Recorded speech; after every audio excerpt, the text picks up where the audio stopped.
Piece favourite വേൾഡിന്റെ വചന കേൾവിയിലേക്ക് എല്ലാവർക്കും സ്വാഗതം. പ്രതിദിന വിശുദ്ധ വേദപുസ്തക വായന 907 ദിവസം.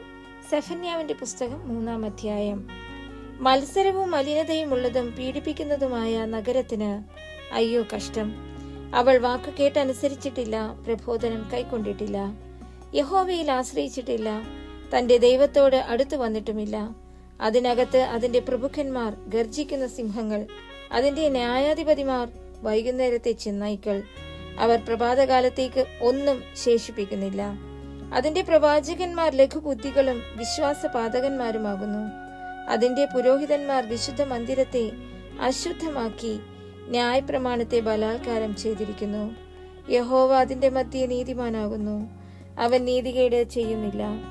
രാവിലെ രാവിലെ അവൻ തന്റെ ന്യായത്തെ തെറ്റാതെ വെളിച്ചത്താക്കുന്നു. നീതികെട്ടവനോ നാണം എന്തെന്നറിഞ്ഞുകൂടാ. ഞാൻ ജാതികളെ ഛേദിച്ചു കളഞ്ഞു, അവരുടെ കൊത്തളങ്ങൾ ശൂന്യമായിരിക്കുന്നു. ഞാൻ അവരുടെ വീഥികളെ ആരും കടന്നു പോകാതെ വണ്ണം ശൂന്യമാക്കി. അവരുടെ പട്ടണങ്ങൾ ഒരു മനുഷ്യനും നിവാസിയും ഇല്ലാതെ നശിച്ചിരിക്കുന്നു.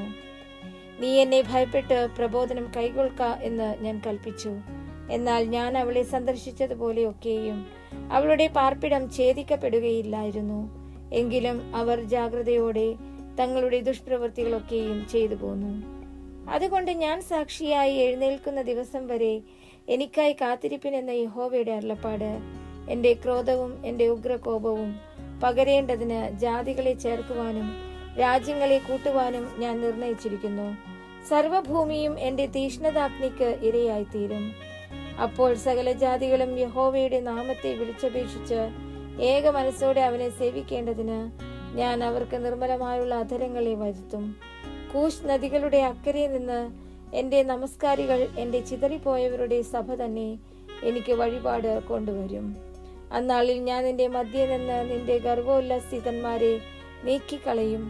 നീ എന്റെ വിശുദ്ധ പർവ്വതത്തിൽ ഇനി ഗർവിക്കാതിരിക്കുകയും ചെയ്യുന്നത് കൊണ്ട് നീ എന്നോട് അതിക്രമമായി ചെയ്തിരിക്കുന്ന സകല പ്രവൃത്തികളും നിമിത്തം നീ അന്നാളിൽ ലജ്ജിക്കേണ്ടി വരികയില്ല.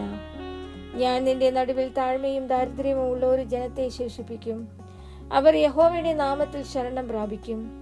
ഇസ്രായേലിൽ ശേഷിപ്പുള്ളവർ നീതികേട് പ്രവർത്തിക്കയില്ല, ഭോഷ്ക് പറയുകയുമില്ല. ചതിവുള്ള നാവ് അവരുടെ വായിൽ ഉണ്ടാകുകയില്ല.